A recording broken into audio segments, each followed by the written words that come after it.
നമസ്കാരം. ഏറെ ഭീതിജനകമായൊരു വാർത്ത. തെക്കൻ ഫിലിപ്പീൻസിലെ മിൻഡനാവോ തീരത്ത് അതിശക്തമായ ഭൂചലനം അനുഭവപ്പെട്ടു.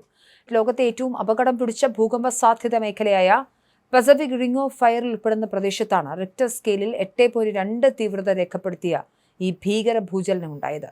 ഭൂകമ്പത്തെ തുടർന്ന് പസഫിക് സമുദ്രമേഖലയിലെ വിവിധ രാജ്യങ്ങളിൽ അന്താരാഷ്ട്ര നിരീക്ഷണ ഏജൻസികൾ സുനാമി മുന്നറിയിപ്പും പുറപ്പെടുവിച്ചു. ഫിലിപ്പീൻസ്, ഇന്തോനേഷ്യ എന്നീ രാജ്യങ്ങൾക്ക് പുറമെ പലാവു, തായ്വാൻ, പാപ്പുവ ന്യൂഗിനിയ തുടങ്ങിയ രാജ്യങ്ങളുടെ തീരപ്രദേശങ്ങളും ഇപ്പോൾ കടുത്ത സുനാമി ഭീഷണിയിലാണ്. German research centre for geosciences ആദ്യം ഭൂചലനത്തിന്റെ തീവ്രത 7.3 ആയിട്ടായിരുന്നു കണക്കാക്കിയിരുന്നതെങ്കിലും പിന്നീട് ഇത് 8.2 പുതുക്കി. ഭൂമിക്കടിയിൽ വെറും 10 കിലോമീറ്റർ മാത്രം ആഴത്തിലാണ് ഈ ഭൂകമ്പത്തിന്റെ പ്രഭവ കേന്ദ്രം എന്നുള്ളത് അപകടത്തിന്റെ വ്യാപ്തി വർദ്ധിപ്പിക്കുന്നു. ഇതേ തുടർന്ന് US സുനാമി മുന്നറിയിപ്പ് സംവിധാനവും പസഫിക് സുനാമി മുന്നറിയിപ്പ് കേന്ദ്രവും തീരപ്രദേശങ്ങളിൽ അതീവ ജാഗ്രതാ നിർദ്ദേശം നൽകിയിട്ടുണ്ട്. വരും മണിക്കൂറുകളിൽ ശക്തമായ തിരമാലകൾ തീരത്തേക്ക് അടിച്ചുകയറാൻ സാധ്യതയുണ്ടെന്ന് തന്നെയാണ് വിദഗ്ധരുടെ മുന്നറിയിപ്പ്. എന്നാൽ ഭൂകമ്പത്തിന്റെ തീവ്രത സംബന്ധിച്ച് വിവിധ ഏജൻസികൾ വ്യത്യസ്തമായ കണക്കുകളാണ് പുറത്തുവിടുന്നത്.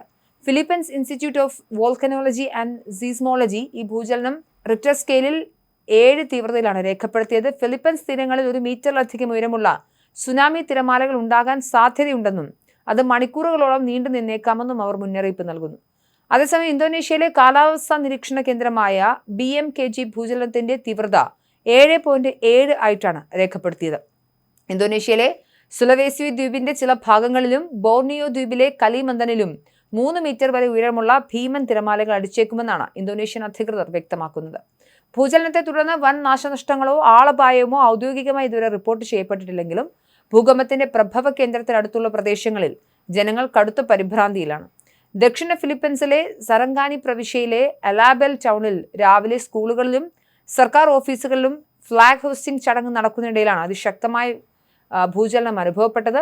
പെട്ടെന്നുണ്ടായ ഭൂചലനത്തിൽ പ്രാദേശിക പോലീസ് സ്റ്റേഷൻ കെട്ടിടത്തിൽ വലിയ വിള്ളലുകൾ വീണതായി പോലീസ് ചീഫ് ബെഞ്ചി എൻചേറ്റ വ്യക്തമാക്കി. തങ്ങളുടെ ജീവിതത്തിൽ അനുഭവിച്ച ഏറ്റവും ശക്തമായ ഭൂകമ്പമാണെന്നാണ് അദ്ദേഹം പറയുന്നത്. പെട്ടെന്നുണ്ടായ ഭീതിയിൽ എല്ലാവരും വളരെയധികം ഭയപ്പെട്ടു. ചില ആളുകൾ ബോധരഹിതരായി വീഴുകയും ചെയ്തു.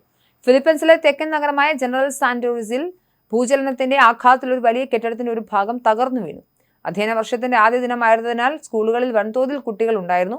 ഭൂമി കുലുങ്ങിയതോടെ കുട്ടികൾ ജീവനും കൊണ്ട് ക്ലാസ് മുറികളിൽ നിന്നും സ്കൂൾ മൈതാനങ്ങളിലേക്ക് ഓടിയിറങ്ങി. പ്രദേശത്തെ പ്രധാന ആശുപത്രിയിൽ നിന്നും രോഗികളെ സുരക്ഷിതമായി തെരുവിലേക്ക് മാറ്റിപ്പാർപ്പിച്ചു. വടക്കൻ ഇന്തോനേഷ്യയിലെ മനാഡോ നഗരത്തിലും അതിശക്തമായ കുലുക്കം അനുഭവപ്പെട്ടതായി ദൃക്സാക്ഷികൾ പറയുന്നുണ്ട്. ദക്ഷിണ അമേരിക്ക മുതൽ റഷ്യൻ ദൂരക്കിഴക്ക് വരെ നീളുന്ന പസഫിക് റിംഗ് ഓഫ് ഫയർ മേഖലയിൽ സ്ഥിതി ചെയ്യുന്നതിനാൽ ഫിലിപ്പീൻസും ഇന്തോനേഷ്യയും നിരന്തരം ഭൂകമ്പങ്ങൾക്കും അഗ്നിപർവ്വത സ്ഫോടനങ്ങൾക്കും ഇരയാകാറുണ്ട്. നിലവിൽ ഈ രാജ്യങ്ങളിലെ ഭരണകൂടങ്ങൾ കടലിലെ മാറ്റങ്ങൾ സൂക്ഷ്മമായി നിരീക്ഷിച്ചു വരികയാണ്. ജനങ്ങളുടെ സുരക്ഷിത സ്ഥാനങ്ങളിലേക്ക് മാറാനും നിർദ്ദേശമുണ്ട്.